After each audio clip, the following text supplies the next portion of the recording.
ಈ questions specially ಮೈಸೂರಲ್ಲಿರೋರಿಗೆ, ಯಾಕೆ ಈ ಚರ್ಚ್ಗೆ ಸೆಂಟ್ ಫಿಲಾಮಿನಾ ಚರ್ಚ್ ಅಂತ ಹೆಸರಿಟ್ರು, ಈ ಚರ್ಚ್ ನಿರ್ಮಾಣ ಮಾಡೋ ಅವಶ್ಯಕತೆ ಆದ್ರೆ ಏನಿತ್ತು, ಬನ್ನಿ ಹಂಗಿದ್ರೆ ಈ ವಿಡಿಯೋದಲ್ಲಿ ಸೆಂಟ್ ಫಿಲಾಮಿನಾ ಚರ್ಚ್ ಬಗ್ಗೆ ತಿಳ್ಕೊಳ್ಳೋಣ.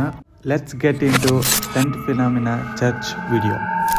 ರೋಮ್ನಲ್ಲಿರ್ತಕ್ಕಂಥ ಒಬ್ಬ ವ್ಯಕ್ತಿಗೆ ಮಕ್ಕಳಾಗಿರಲ್ಲ. ಆ ವ್ಯಕ್ತಿ ಬಂದ್ಬಿಟ್ಟು ಚರ್ಚ್ನ ಫಾದರ್ ಹತ್ರ ಹೋಗ್ಬಿಟ್ಟು ಕೇಳ್ತಾನೆ, ಮಕ್ಕಳಾಗಿಲ್ಲ ಏನು ಮಾಡೋದು ಅಂತ. ಆ ಚರ್ಚ್ನ ಫಾದರ್ ಹೇಳ್ತಾರೆ, ನೀನು ನಮ್ಮ ಮತನ ಸ್ವೀಕರಿಸು, ತದನಂತರ ನಿನಗೆ ಹುಟ್ಟೋ ಮಕ್ಕಳಿಂದ ಧರ್ಮ ಪ್ರಚಾರ ಮಾಡಿಸು ಅಂತ ಹೇಳ್ತಾನೆ. ಸೊ ಅದೇ ರೀತಿ ಆ ವ್ಯಕ್ತಿಗೊಂದು ಹೆಣ್ಮಗು ಹುಟ್ಟುತ್ತೆ. ಆ ಹೆಣ್ಮಗುನೇ ಸೆಂಟ್ ಫಿಲಾಮಿನಾ. ಆ ಹೆಣ್ಮಗುಗೆ 13 ವರ್ಷ ಆಗಿರುತ್ತೆ. ಆ ಸಮಯದಲ್ಲಿ ರೋಮ್ನಲ್ಲಿರ್ತಕ್ಕಂಥ ಒಬ್ಬ ರಾಜನ ಕಣ್ಣು ಆ ಹೆಣ್ಮಗು ಮೇಲೆ ಬೀಳುತ್ತೆ. ಆ ರಾಜ ಸೆಂಟ್ ಫಿಲಾಮಿನಾನ ಅಂದಕ್ಕೆ ಸೋತು ಇವಳನ್ನ ಮದುವೆ ಆಗ್ಬೇಕಂತ ಬಯಸ್ತಾನೆ. ಆದರೆ ಅವಳ ಪ್ರತಿಜ್ಞೆ ಏನಪ್ಪ ಅಂತಂದರೆ ತಮ್ಮ ಮತನ ಪ್ರಚಾರ ಮಾಡಬೇಕಂತ. ಸೊ ಅದಕ್ಕೋಸ್ಕರ ಅವಳು ತನ್ನ ಪ್ರಾಣನೇ ತ್ಯಾಗ ಮಾಡ್ತಾಳೆ. ಆ ರಾಜ ಅವಳನ್ನ ಟಾರ್ಚರ್ ಕೊಟ್ಟು ಅವಳನ್ನ ಸಾಯಿಸ್ತಾನೆ. ಗೂಗಲ್ ಮಾಹಿತಿ ಪ್ರಕಾರ 25 ಮೇ 1802 ಅವಳ ಪಳೆಯುಳಿಕೆಗಳು ಸಿಗ್ತವೆ. ಅವಳ ಏನು ಪಳೆಯುಳಿಕೆಯನ್ನು ತೊಗೊಂಬಂದ್ಬಿಟ್ಟು ಈ ಚರ್ಚಲ್ಲಿ ಕೆಳಗಡೆ ಒಂದು ಬೇಸ್ಮೆಂಟ್ ಇದೆ. ಆ ಬೇಸ್ಮೆಂಟಲ್ಲಿ ಒಂದು ಬಾವಿ ಥರ ಇದೆ. ಇಲ್ಲೇ ನಿಮಗೆ ವಿಡಿಯೋ ಕಾಣ್ತಿದೆ. ಇಲ್ಲಿ ಅವಳ ಪಳೆಯುಳಿಕೆಯನ್ನು ಇಲ್ಲಿಟ್ಟಿದ್ದಾರಂತೆ.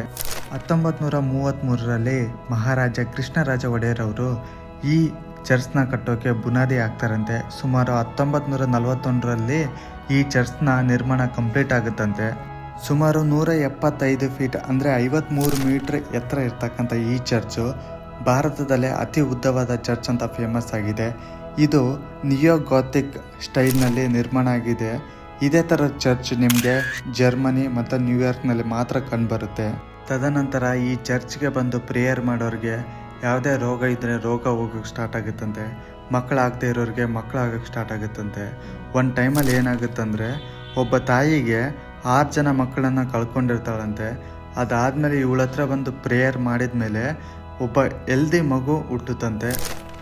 ಆ ಕಡೆ ಈ ಕಡೆ ತುಂಬ ಇನ್ಫಾರ್ಮೇಷನ್ನ ಬರೆದಿದ್ದಾರೆ, ಓದ್ಕೊಳ್ಳಿ ಒಂದ್ಸಲ.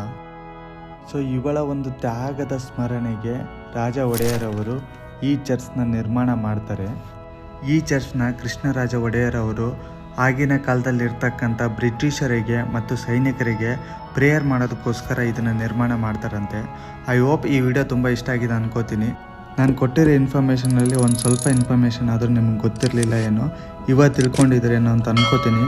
ವಿಡಿಯೋ ಇಷ್ಟ ಆದರೆ ಒಂದು ಲೈಕ್ ಮಾಡಿ, ಸಬ್ಸ್ಕ್ರೈಬ್ ಮಾಡಿ, ಹಾಗೆ ನನ್ನ ಇನ್ಸ್ಟಾಗ್ರಾಮಲ್ಲಿ ಕೂಡ ಫಾಲೋ ಮಾಡಿ. ಬಾಯ್.